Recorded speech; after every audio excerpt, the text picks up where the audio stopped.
Vamos à palavra do Senhor, Atos dos Apóstolos, capítulo 3, versículo 1, diz: Pedro e João subiam juntos ao templo, leia comigo, à hora da oração, a nona, 15 horas. E era trazido um varão que desde o ventre de sua mãe era coxo, o qual todos os dias punham à porta do templo chamada Formosa, para pedir esmola aos que entravam. Ele, vendo a Pedro e a João, que iam entrando no templo, pediu que lhe dessem uma esmola. E Pedro, com João, fitando os olhos dele, disse: olha para nós. Faz o quê? Olha para nós. E olhou para eles, esperando receber alguma coisa. E disse Pedro: não tenho prata nem ouro, mas o que tenho, isso te dou. Em nome de Jesus Cristo, o Nazareno, levanta e anda. E tomando-o pela mão direita, levantou, e logo os seus pés e tornozelos se firmaram. E saltando ele, pôs-se em pé e andou, e entrou com eles no templo, andando e saltando e louvando a Deus. E todo o povo o viu andar e louvar a Deus. E conheciam-no, pois era ele o que se assentava a pedir esmola à porta formosa do templo. E ficaram cheios de pasmo e assombro pelo que lhe acontecera. E apegando-se ele a Pedro e João, todo o povo correu atônito para junto deles no alpendre chamado de Salomão. Quantos adoram a Deus por sua palavra? Digam aleluia. Se você pode, sente-se adorando a Jesus. Cumprimentamos aqueles que nos acompanham pela internet. Nos próximos 30 minutos, eu gostaria que você se detivesse acompanhando esta transmissão. Posteriormente, assistindo todo este vídeo, nós vamos falar sobre um tema que está no nosso boletim. Valorize-se, você pertence à igreja. Vamos dizer juntos? Valorize-se, você pertence à igreja. A pergunta que eu quero fazer esta noite, que é uma pergunta retórica, é uma pergunta para reflexão: quantos aqui entendem que pertencem à igreja do Senhor Jesus? Quantos entendem isto? Esse amém ficou meio xoxo. Quantos entendem que pertence à igreja do Senhor Jesus? Amém. Melhorou. A grande pergunta que eu gostaria de fazer nesta noite é exatamente esta: se eu pertenço à igreja, eu estou agindo como um discípulo de Jesus Cristo? Olha que pergunta interessante. Tem muita gente dizendo que pertence à igreja. Se você observar, somente nesta rua, nessa estrada da Cacuia, nós temos algumas denominações, alguns templos à direita, alguns templos à esquerda. Na estrada do Galeão, são mais de 15 igrejas, 15 denominações. Há denominações para todos os gostos. E eu nunca vou me esquecer do dia em que eu estava dando aula e um aluno levantou o dedo e fez aquela pergunta que às vezes te deixa meio sem saída. Ele perguntou a queima-roupa: pastor, se Jesus Cristo é um só, por que existem tantas denominações? Antes que eu pudesse respirar, ele disse: qual é a que está de fato certa? Você já parou para pensar nisso? Se nós temos tantas denominações, se nós temos tantas igrejas, cada uma com um viés. Tem a igreja liberal, que você pode fazer o que você quiser. Tem igreja que você precisa se vestir com uma roupa única, o mesmo formato, o mesmo modelo. Tem igreja em que as irmãs podem cortar o cabelo. Tem igreja que as irmãs não podem cortar o cabelo. Tem igreja que os irmãos podem jogar, podem beber. E tem igrejas até hoje, para você ficar surpreso, que as pessoas podem se prostituir. Eu atendi uma pessoa recentemente E ela me disse, eu entrei para uma igreja, e quando eu procurei o pastor e disse para ele, pastor, eu posso namorar com uma jovem que não é da igreja? Ele disse, claro que pode, meu filho, contanto que você a traga para a igreja. Ele disse, eu posso ir para a festa, para a balada? Ele disse, claro que você pode. E ele foi um pouco mais, eu posso me relacionar com ela? Ele disse, pode, se não há nenhum problema, desde que você traga ela para cá. O que é que nós estamos vendo hoje? É que existe uma infinidade de denominações, e antes que você mude o canal, antes que você mude o vídeo, eu quero dizer para você que não estou aqui esta noite para dizer que a Assembleia de Deus é a igreja certa, a única certa, a melhor igreja. Eu estou aqui de forma muito humilde, humilde mesmo, querendo lhe apontar a maneira, o meio, como você pode avaliar, analisar, aquilatar, investigar, perscrutar se uma igreja é verdadeira. Como, pastor? Onde eu vou? No Google? Não. Você pode saber se uma igreja é verdadeira examinando-a segundo a palavra de Deus. Palavra que é viva, palavra que é eficaz, palavra que é mais penetrante do que qualquer espada de dois gumes. Eu sei que para muitos eu sou um pastor antiquado, porque pastor da moda precisa se atualizar. Pastor da moda precisa falar uma linguagem mais jovial. Pastor da moda precisa aprender a falar gíria. Pastor da moda precisa entender o modernismo. Pastor da moda precisa entender o liberalismo teológico. Pastor da moda precisa ter a mente aberta. Eu continuo dizendo, não quero ser pastor da moda do mundo. Eu quero ser pastor segundo os preceitos da palavra de Deus. Então, se você quiser saber se aquela denominação é de Jesus, é bíblica, pertence ao corpo de Cristo, examine-a segundo a palavra de Deus. Obviamente que a igreja primitiva, e nós lemos hoje o capítulo 3, a cura do coxo, que jazia à Porta Formosa, é uma igreja para muitos considerada modelo. Mas eu digo, se nós temos dúvidas hoje sobre qual é o evangelho verdadeiro, o normal seria a gente voltar no tempo e descobrir o evangelho na sua essência. O evangelho como fora pregado num primeiro momento. O evangelho que saiu dos lábios do Senhor Jesus. O evangelho que saiu dos lábios do apóstolo Pedro. Se eu quero saber qual é a igreja de Jesus, e se eu pertenço à igreja, eu preciso submeter a minha vida à palavra de Deus. Eu achei que fosse ouvir um amém mais forte. É porque crente é inteligente. Todo crente é inteligente. É difícil ter um que não seja. É inteligente. E aí, pela introdução, os irmãos já imaginaram, o pastor está preparando o terreno para nos cercar com a palavra lá na frente. É verdade. É isso mesmo. Porque eu estava com outro texto hoje pela manhã. E aí, como se fosse assim, num estalo, me veio esse pensamento de trazer esta reflexão, esta pergunta, dizendo para os irmãos que o tempo que nós estamos vivendo, no nosso entendimento, pelo que a palavra de Deus diz, nós estamos vivendo os últimos tempos da igreja sobre a face da terra. Eu achei que fosse ouvir um amém, um aleluia. Uma das coisas que crente que ama Jesus e ama a sua palavra tem vontade é de ir para o céu. Quem aqui tem vontade de ir para o céu, morar com Jesus?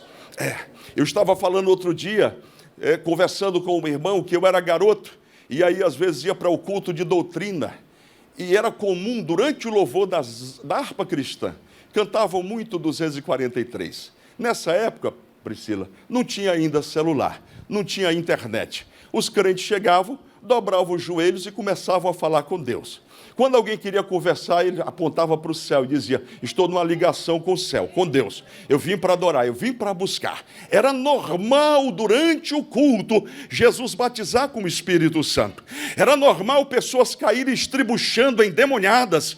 E aí alguém, um crente, lá no meio, precisava trazer para frente. Um crente levantava a mão e dizia: em nome de Jesus, sai dele agora. E a pessoa era liberta, porque havia fogo, havia poder. Pastor, o senhor veio hoje com saudosismo. Não, eu vim dizer para você que Jesus Cristo não mudou. Ele é o mesmo ontem, hoje, eternamente. E Ele quer ativar no seu coração esta unção, este poder. É por isso que a gente está orando. Alguém deve estar dizendo: esse povo é povo doido, acorda 4h59 para quê? Para orar. E vão para o Face orar. Esse povo não é bom da cabeça, não. É como eu disse com um teólogo reformado. Eu disse para ele: você poderia orar mais, você conhece muito de Bíblia, mas eu sinto que falta uma coisinha, um óleozinho, uma coisinha. E ele citou meia dúzia de teólogos e disse para mim: quer dizer que para eu ser aceito por Deus, eu preciso criar um banco de dados. Estou com 300 horas de oração.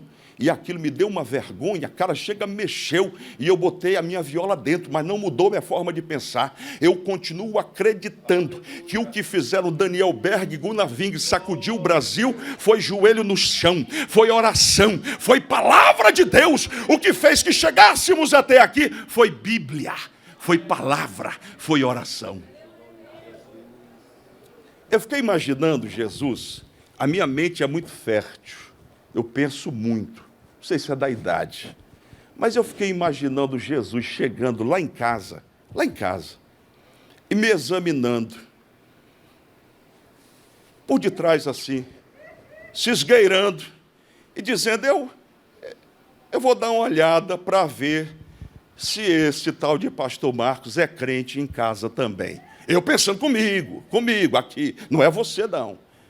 Fiquei imaginando Jesus sentado no banco do carona e examinando a minha caminhada no dia a dia para saber se eu sou de fato da igreja dele, de Jesus Cristo de Nazaré. Fiquei imaginando Jesus Cristo lá na escola, me observando por detrás assim, para ver se de fato eu sou crente de verdade. Você já parou para pensar nisso? Recentemente, uma mulher disse aí e caiu na mídia, ela dizendo: eu não posso me divorciar para não escandalizar o nome de Jesus. Então a solução é apagar o marido, é botar veneno na comida do marido. É gente que está preocupado com o jeito de ser, o jeito de aparecer, com o seu formato, mas não está preocupado que Jesus está olhando para a nossa vida.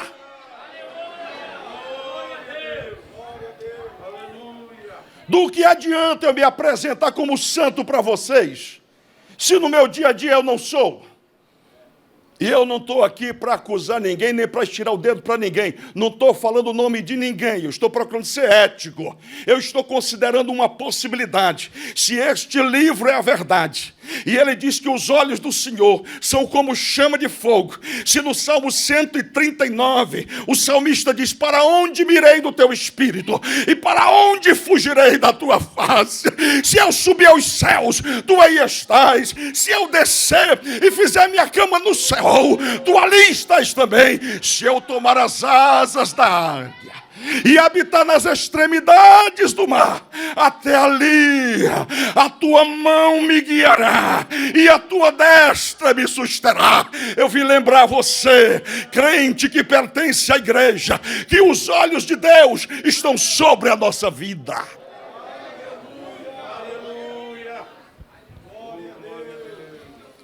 Papai dizia assim para mim: tem gente que se preocupa muito com a sua reputação. Ele dizia: preocupe-se mais com o seu caráter e com a sua dignidade. Eu já expliquei aqui 10 vezes, vou explicar mais uma, para você tranquilizar o coração. Reputação é aquilo que os outros dizem de você. E guarde uma coisa: quem tem boca, fala o que quer, a hora que quer, do jeito que quer. E quem resolve? Aí é Deus. É Deus que resolve. Reputação é o que pensam de você. Pastor, o que é caráter? O que é dignidade? É aquilo que você é quando você se olha no espelho. Eu achei que você fosse dar um amém melhorzinho. Mas está pesado, né? Está forte, né? Está forte, né? A palavra forte, não é? O que é, pastor, caráter? É aquilo que você, quando dobra os seus joelhos, você fala com Deus, e você não tem como se esconder dele, e você diz: Senhor, até onde a minha consciência caminha, eu estou andando nos teus caminhos. Agora espera um pouco, antes que o Senhor se vá, examina o meu coração, perscruta a minha alma, vê se há em mim algum caminho mau e guia-me pelo caminho eterno. Se a atitude de quem tem Deus não se acha bom, porque não tem nenhum bom diante do Senhor. Bom é Ele, bom é Jesus, maravilhoso é Jesus, poderoso é Jesus, lindo é Jesus, inigualável é Jesus, Jesus, Jesus. Mas nós somos discípulos dele e precisamos viver de acordo com a sua palavra. Estava imaginando Jesus nos observando no culto. Senta do seu lado, você não percebe, e você está no zap, no telefone. Aí pega aquele vídeo, que não deveria sequer entrar nesse lugar, e aí distribui na hora do culto. Aí o outro responde e diz kkkkkk. E enquanto isso o pastor está suando a camisa do púlpito. E você diz: pastor, todo suado, vai lá falando, e eu aqui desfrutando. É bobo mesmo, eu estou me deleitando.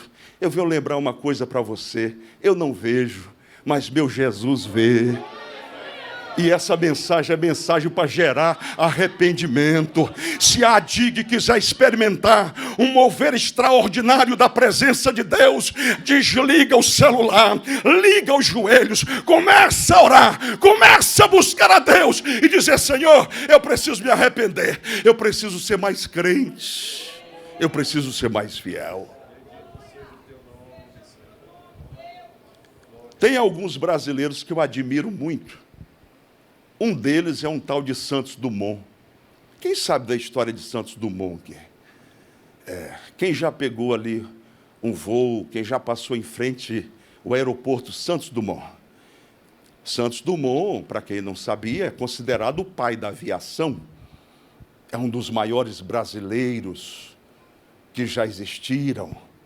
Um homem conhecido internacionalmente. E no dia 23 de julho de 1932, lá na cidade de Guarujá, em São Paulo, ele deu cabo da própria vida. Esconderam, tentaram dar outro sentido para aquilo, disseram que não foi outro problema, problema de coração, mas a história narra que ele tirou a própria vida. E algumas pessoas, preste atenção, você é inteligente, algumas pessoas deduziram, imaginaram que ele fora tomado de uma profunda tristeza, porque viu a sua grande invenção, os aviões, sendo usados nas guerras para matar pessoas e jogar bombas. É perfeitamente lógico esse raciocínio. Se você cria o avião, luta, se esforça, com o objetivo de transportar pessoas, e quem já viajou de avião aqui, não quer mais viajar de ônibus, porque demora muito, pastor, não é? Uma viagem que você faz em 3 horas, demora 2 dias de ônibus, de Kombi nem se fala. Você imagina, quem viaja de avião, provou. Você vai para São Paulo, em vez de 5 horas de carro, você faz em 28 minutos. Rapidinho. Mas o Santos Dumont olhou para a sua grande invenção e viu que os homens a estavam usando para a destruição uns dos outros. Fiquei imaginando e raciocinando. Quando o Senhor Jesus estabeleceu a igreja, quando o Senhor Jesus projetou a igreja, quando o Senhor Jesus colocou a igreja na pista para voar, ele fez com um objetivo. Ele disse: edificarei a minha igreja, e as portas do inferno não prevalecerão contra ela.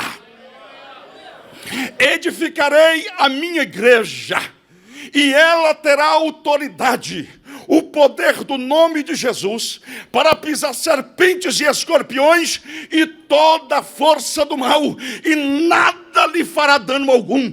Quando Jesus estabeleceu a igreja, ele a estabeleceu para libertar vidas, para dar vista aos cegos, para levantar os paralíticos, para ressuscitar os mortos e para anunciar o ano aceitável do Senhor. A pergunta é essa: coloque Jesus simbolicamente no lugar de Santos Dumont, e ele está olhando para você como sendo igreja dele. Ele ia se alegrar? Pedro e João haviam saído do Pentecostes. Jesus havia dito: ficai na cidade de Jerusalém, até que do alto sejais revestidos de... Cadê o poder? Aí eles continuam fazendo a obra, se multiplicam o número daqueles que haviam de se salvar, e chega o momento da ida ao templo. Daqui eu tiro 3 lições. A primeira delas: mesmo depois do Pentecoste, eles continuavam tendo hora para orar. Aqui está um grande problema da igreja hoje. Nós temos tempo para tudo. Nós temos tempo para qualquer coisa, mas sempre dizemos: eu não tenho tempo, gostaria de orar. Algumas pessoas me procuram e dizem: pastor, eu até gostaria de orar às 4h59, mas eu separei um horário às 5 da tarde. Eu gostaria até de orar às 4h59, mas eu separei um horário às 9h30, principalmente às quartas-feiras, quando tem um futebolzinho, e aí eu separo aquele tempo, vou para o meu quarto para orar. A mim, você não precisa explicar nada. Eu sou o servo aqui, sou o mais simples de todos. O que eu estou chamando a sua atenção é para os olhos de Jesus que estão olhando para você. Você é aquela criação de Deus, você é aquela geração de Deus, que Ele olha e diz: lá vai meu filho, lá vai minha filha. Satanás, olha meu filho lá, reto, justo, temente a Deus, se desvia do mal. Não está na Bíblia, mas eu quero imaginar Deus dizendo: vem cá, meus anjos, vem cá. Olha lá, ninguém está vendo, mas é crente. Para onde vai, leva luz.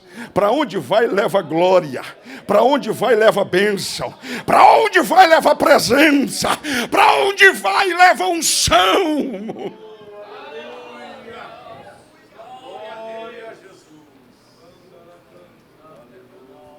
Você não precisa responder nada para mim. Eu queria que você respondesse para Jesus. Eles vão à hora da oração. Crente da igreja de Jesus precisa ter tempo para orar. É bem? Tempo para orar. Pastor, mas eu sou daqueles crentes que observam o que Jesus disse: quando for orar, entra no teu quarto e fecha a porta. Então não estou falando com você. Você está em vigília à noite, orando a noite toda no quarto? Não é com você, amém.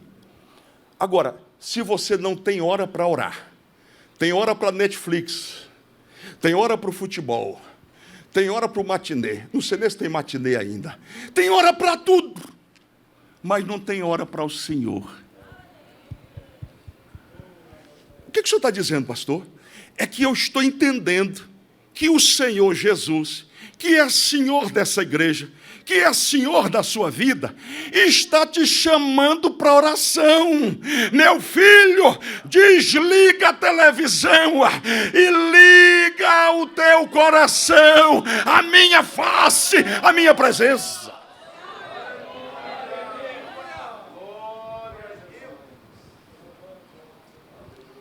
A segunda coisa, nesse texto, é que Pedro e João estavam indo ao templo para orar.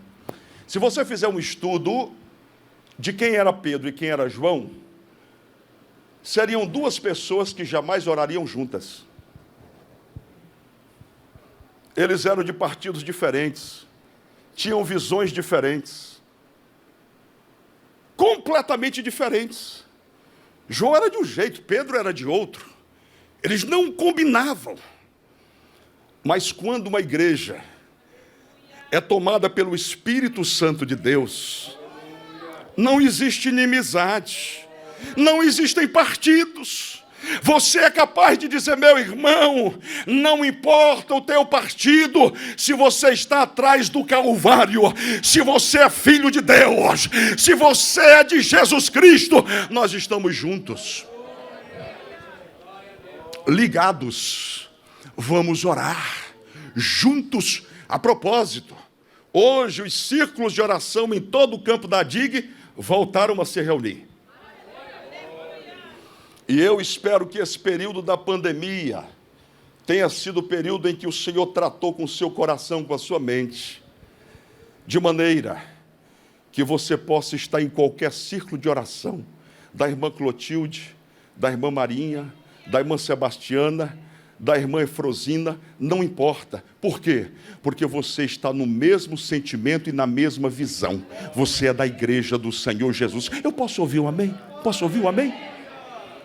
Do que o Senhor está dizendo? Primeira coisa, separe tempo para orar. Segunda coisa, conserta-te com o teu irmão, com a tua irmã, ainda hoje. Aleluia!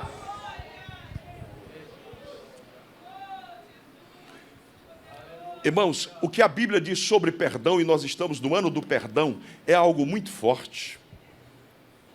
Uma pessoa que não tem a capacidade de perdoar alguém e liberar o seu coração, é uma pessoa que não está pronta para morar com Jesus. Você sabia disso? Pense no prejuízo. Você servindo a Deus, fazendo a obra de Deus, cantando na igreja, orando na igreja, levando vidas para o Senhor, e no final de contas, correndo o risco de ser reprovado. Pastor, mas não existe isso. Existe. O apóstolo Paulo morria de medo. Ele diz claramente isto: antes subjugo o meu corpo. Que história é essa de mimimi? Que história é essa de mufinagem? Tudo que diz para você te mufina. Magoei.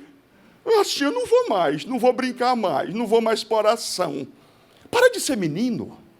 Para de ser menina. Olha para a Bíblia. Olha para a Bíblia, criatura. Olha quantas pessoas foram devoradas pelos leões. Foram açoitadas, presas, pagaram um preço muito alto. E você está com medo de cara feia? Irmãos, ó, vem comigo aqui, ó. Vem comigo.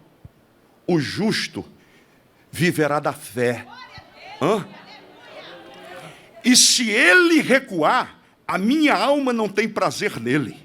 Nada e ninguém pode te tirar da presença de Deus. Nada e ninguém pode roubar o projeto de Deus para a tua vida.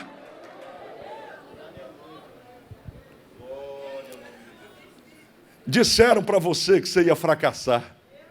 Não vai muito longe, não. Eu sei. Vai desistir. Vai parar. Então se prepare. Chama a Priscila, se você não sabe cantar. Estufa o peito aqui na frente. E faz igual a mim, faz a mímica.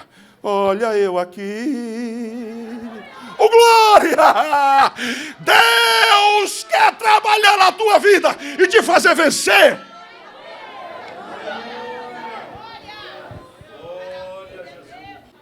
Tem gente que você sabe que torce contra você. E você faz o quê, pastor? Bota o joelho ali? Não. Você ora a oração de Neemias. Vou lhe ensinar. Senhor, lembra-te de Tobias e Sambalate. Só isso. Não precisa dizer, vou botar na boca. Não, não precisa nada. Você só diz para Deus assim, Senhor, lembra-te do fulano. Eu já pedi perdão. Eu já tentei me consertar. Eu já me humilhei. Mas ele quer o meu funeral. Então como é que eu vou fazer? Eu peço que o Senhor se lembre dele. Olha, Deus não opera na nossa ira. Deus é aquele Deus que compra o nosso... Eu não vou falar isso para não desacralizar. Deus compra a nossa briga. Eu ia falar outra palavra que carioca fala. Deus compra. Você fala, Senhor, eu estou enfrentando um problema no trabalho. Vai para a oração. E diz, Senhor, lembra-te do meu chefe. Lembra-te daquela pessoa, Senhor. Se é filho da salvação, salva. Trabalha naquele coração. Lembra-te do fulano. Você não precisa ensinar Deus. Deus sabe como fazer. Agora, se prepare para dar glória a Deus, se você chegar no trabalho e seu chefe tiver... Aí você fala, o que foi? Aconteceu um problema. Mas eu fui para a igreja e chegou lá, quando eu vi, eu já estava lá na frente. E aconteceu um negócio diferente, que agora quando eu abro a minha boca, saem umas coisas que eu não entendo, uma língua que eu não entendo. Eu fui batizado com o Espírito Santo. Deus sabe como fazer e como trabalhar. Unidade de sentimento, pensamento, compromisso na oração. E por fim, estabeleça que como servo de Jesus, você precisa fazer o que ele te mandou fazer. Fique em pé, nós vamos ler esse texto em pé. Mateus 28, 18 a 20, diz assim, e chegando-se Jesus, falou-lhes dizendo, é-me dado todo o poder no céu e na terra. Portanto, eu gostaria de ouvir a igreja, portanto, ide, ensinai todas as nações, batizando-as em nome do Pai, e do Filho, e do Espírito Santo, ensinando-as a guardar todas as coisas que eu vos tenho mandado. E eis que estou convosco todos os dias, até a consumação dos séculos. Palavra de Jesus para nós esta noite, Mateus 5, 13 a 16. Vós sois o sal da terra, e se o sal for insípido, com que se há de salgar?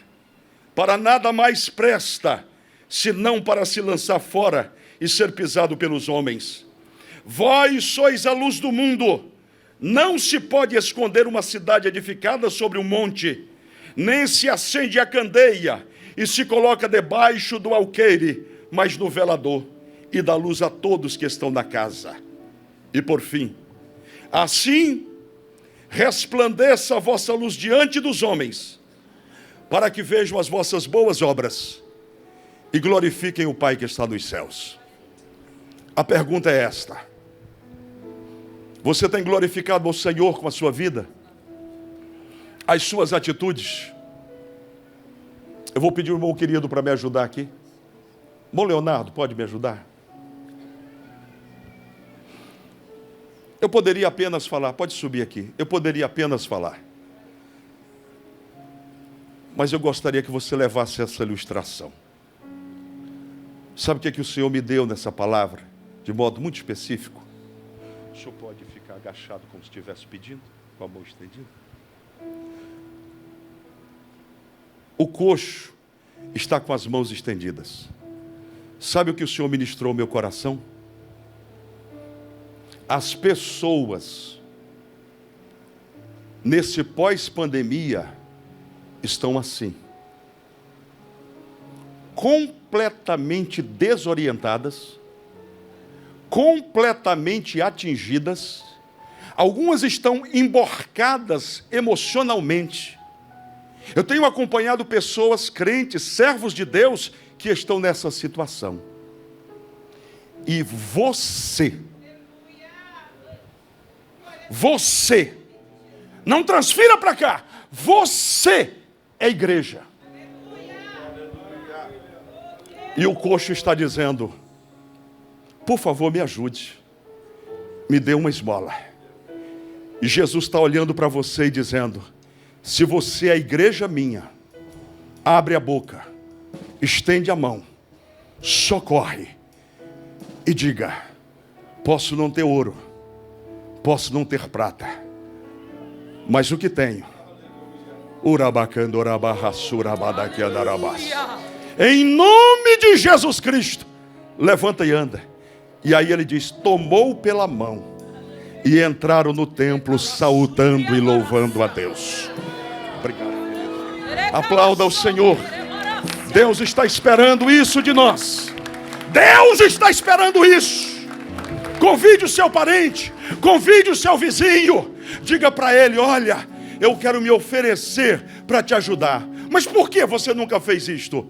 Porque eu sou igreja, eu sou discípulo de Jesus, e eu entendi que eu posso estender a mão para te ajudar. O mundo está olhando para nós, igreja, e esperando isto da nossa parte. Eu sei que durante toda a pandemia praticamente, nós ouvimos mensagens de ânimo. E isto é muito bom. E é maravilhoso. E são mensagens poderosas. Mas deixa eu lhe dizer uma coisa. Deus não nos quer apenas recebendo. Me dá, me dá, me dá. No cenáculo você recebe. Vem o Espírito Santo.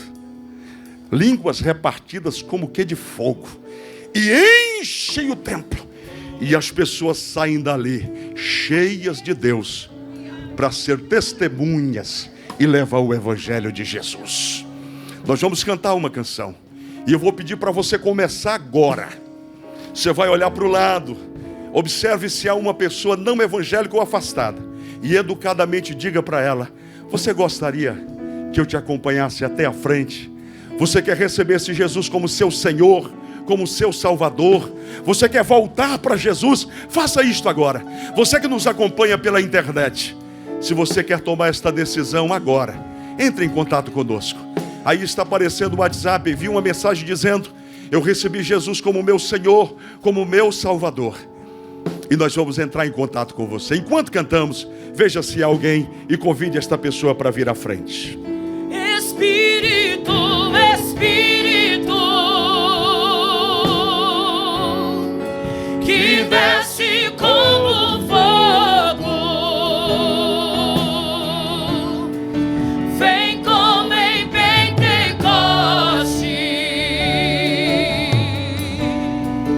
e enche-me de novo.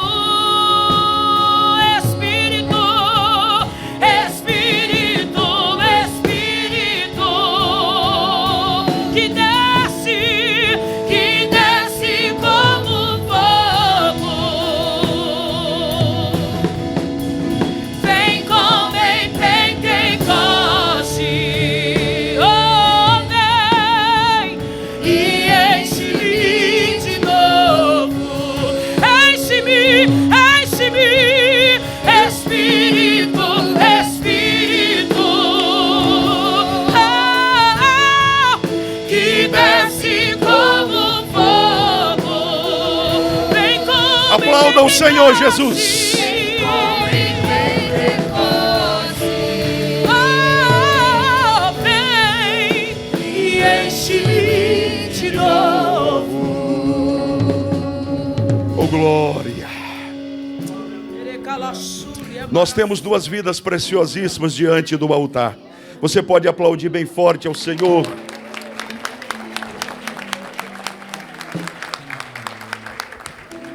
Como Satanás desejou ceifar esta vida, mas nesta noite, com mão poderosa, a mão que se estende para segurar o coxo e dizer: levanta, anda, caminha. Nós estendemos as nossas mãos agora sobre estas duas vidas, Senhor, e arrancamos-as do lamaçal de pecado. Tudo que Satanás projetou, tudo que o inimigo elaborou contra estas vidas, nós tornamos sem efeito agora. E pedimos, ó Pai, escreve os seus nomes no livro da vida e firma-os na tua casa e na tua presença. Ajuda-nos, Senhor, a ajudarmos estas vidas. Nós oramos assim no nome bendito e precioso de Jesus. E o povo de Deus alegre e feliz diz: amém. Nós vamos saudá-los. Eu gostaria muito de tê-los no domingo pela manhã, 9 horas da manhã. Viu, Herbert?